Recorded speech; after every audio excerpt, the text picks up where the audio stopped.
Uma investigação exclusiva revela como funciona a indústria clandestina de cigarro paraguaio, acredite, no Brasil. Escondidas em galpões, centenas de fábricas movimentam um mercado milionário para as quadrilhas nos dois países.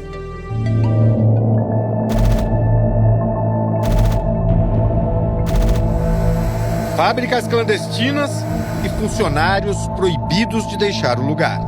Eles fizeram uma parede de fundo falso, daí para dentro todo mundo estava proibido de sair. Tinha gente de sair, daí íamos ter problema lá no Paraguai com a nossa família. Quantas horas o senhor trabalhava? 11 horas.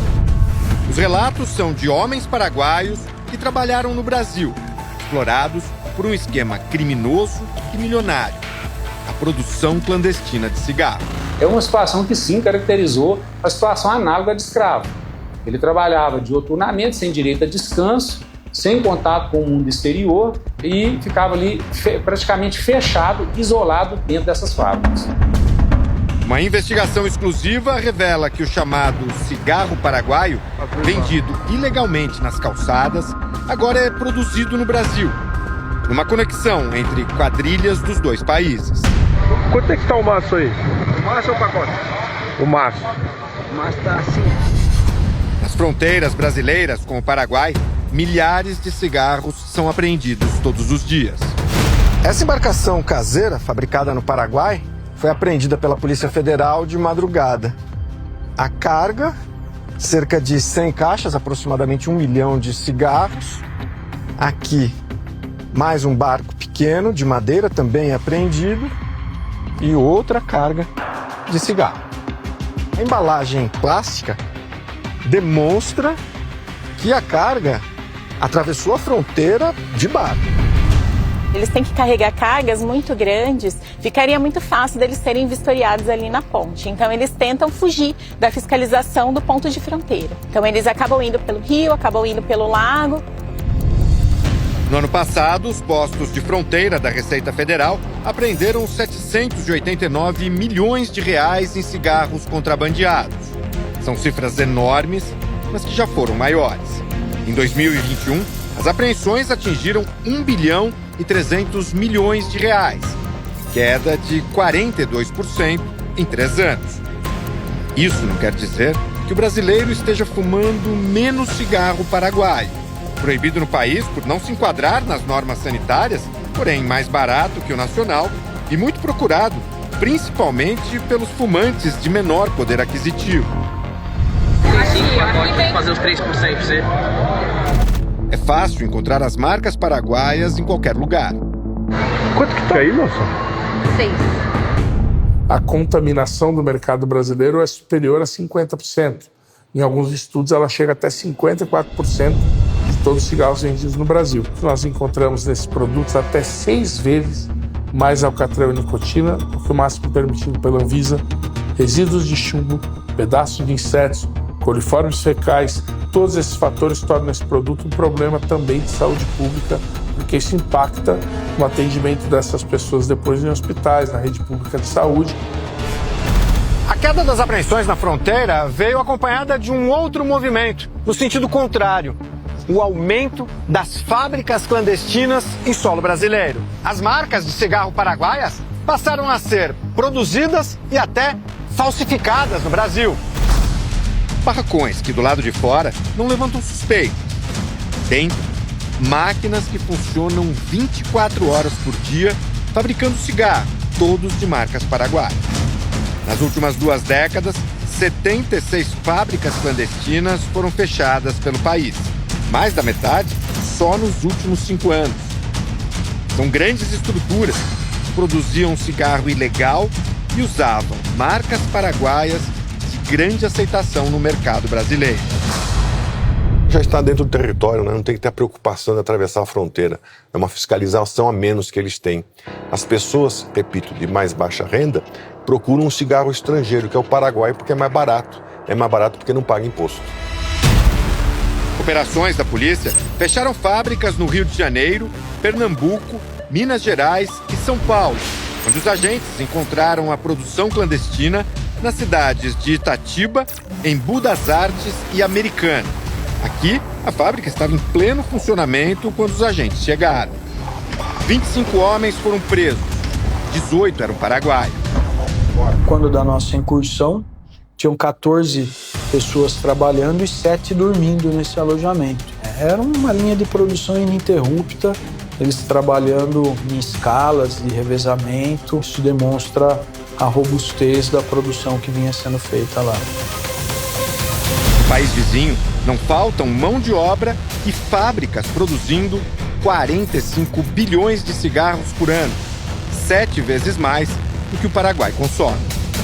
A maior parte do excedente vem para o Brasil em forma de contrabando. Nós estamos em Hernandárias, cidade cortada pelo rio Paraná, que faz fronteira com o Brasil, e onde tem a maior concentração de tabacaleiras, as fábricas de cigarros no Paraguai. Essa é a maior delas, dá uma olhada no tamanho. Ocupa uma área de 190 mil metros quadrados. E a página na internet anuncia 961 funcionários. Essa é uma tabacaleira que foi desativada. Nos últimos anos, a indústria paraguaia do tabaco passou por um processo de modernização. Boa parte do maquinário antigo, que foi substituído, atravessou a fronteira e deu origem às fábricas clandestinas de cigarro no Brasil. A gente ficava, de certa forma, impressionado com a estrutura que esse pessoal conseguia montar essas fábricas. Porque essas máquinas são máquinas extremamente pesadas, mas o que a gente apurou, essas máquinas vinham, de certa forma, desmontadas. A produção de cigarros, ainda mais de forma clandestina, não é algo simples. É preciso mão de obra treinada para montar e operar as máquinas. E é aí que entram as denúncias de trabalhadores paraguaios em condições análogas à escravidão no Brasil.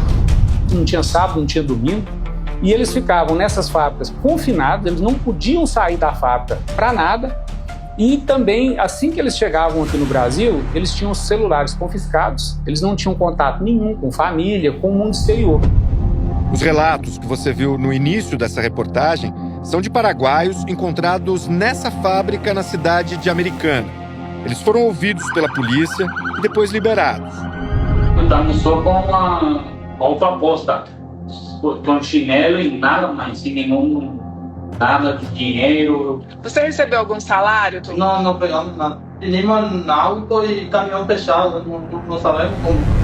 Tentamos localizar os paraguaios no abrigo público onde foram acolhidos, mas o grupo desapareceu. Eles já subiram, já foram embora. Eles ficaram por conta própria. A gente fez o encaminhamento deles para casa de passagem, só que no dia seguinte eles foram para São Paulo, para chegar até Foz e depois para Paraguai. Procuramos o Ministério Público paraguaio. A promotora de Ciudad del Oeste, na fronteira com o Brasil, diz que não tem dúvidas sobre a ocorrência de trabalho escravo nas fábricas brasileiras. Um regime de esclavitud total. Um regime de escravidão total. Eles são privados da documentação, eles não podem se comunicar com nenhum familiar. Eles dormem, comem e trabalham no mesmo lugar. Estão em condições não humanas, às vezes com temperaturas altíssimas, condições insalubres de trabalho. Alguns não trabalham com as mínimas ferramentas para a proteção de sua saúde. Temos a informação que alguns são severamente castigados. São ameaçados de morte.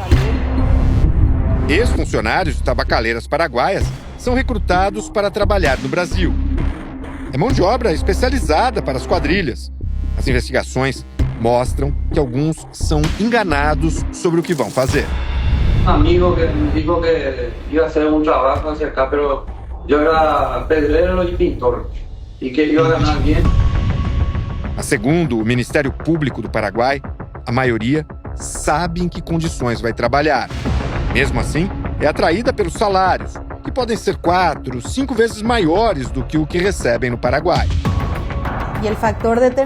O fator determinante para esse grupo de pessoas vulneráveis, justamente, é a necessidade econômica. Eles recebem uma proposta muito tentadora, porque a proposta e o pagamento são muito altos. No Brasil, as fábricas clandestinas de cigarros são chamadas de buracos. Por suas condições e pela forma como são privados de suas liberdades e mantidos ali sem nenhum contato com o exterior. Durante o fechamento das fábricas no Brasil, a polícia descobriu vários desses buracos. Neste, no Rio de Janeiro, não havia janelas no alojamento e a entrada dos funcionários era feita por uma abertura improvisada na parede. Encontramos este paraguaio perto de Ciudad del Oeste. Ele não quer mostrar o rosto. Aqui a maioria das pessoas que estão trabalhando lá são conhecidas aqui. Você tem medo? O trabalhador paraguaio passou mais de um ano no estado do Rio de Janeiro. Ele conta que operava uma máquina que produz insumos para o cigarro. Ele não possuía nenhum vínculo empregatício ou contrato, mas a empresa em que trabalhou tinha condições muito melhores que as das fábricas clandestinas para onde ia o material produzido por ele. O dono aparecia de vez em quando, mas só não falava com a gente. Os donos eram paraguaios ou brasileiros? Brasileiros. Ele sabia que conterrâneos trabalhavam nos buracos, mas só teve contato com os colegas quando todos voltaram ao Paraguai. Trabalhava demais, né? 24 horas. Tinha um turno que parava, dormia e outro que começava a trabalhar. Se te convidassem para trabalhar no buraco, você iria? Agora mesmo, não. Por quê? Por medo, né? Liberdade não tem preço, não. As investigações avançam no Brasil e no Paraguai, mas o silêncio das vítimas é um dos maiores entraves para o combate dessa exploração. Estas pessoas que são submetidas a um regime de escravidão não colaboram, não facilitam com nenhum tipo de informação. Isso não significa que não vamos chegar a saber ou conhecer a identidade dos suspeitos, mas sim assumir e dizer com toda a responsabilidade que isso faz com que as investigações sejam muito mais lentas. Os negócios entre criminosos dos dois países preocupam as autoridades que tentam conter o avanço rápido desse mercado milionário, ilegal e tóxico para a saúde. São as facções que operam nessas áreas. É uma associação criminosa internacional voltada à fabricação de cigarros ilegais dentro do território brasileiro e esse aspecto dos locais onde essas fábricas estão sendo colocadas, ele é para facilitar a distribuição e o escoamento desse produto ilegal em regiões mais distantes da fronteira Paraguai-Brasil. A gente fecha uma, daqui 2 meses abre outra, para poder dar conta de atender esse mercado em crescimento aqui no território brasileiro.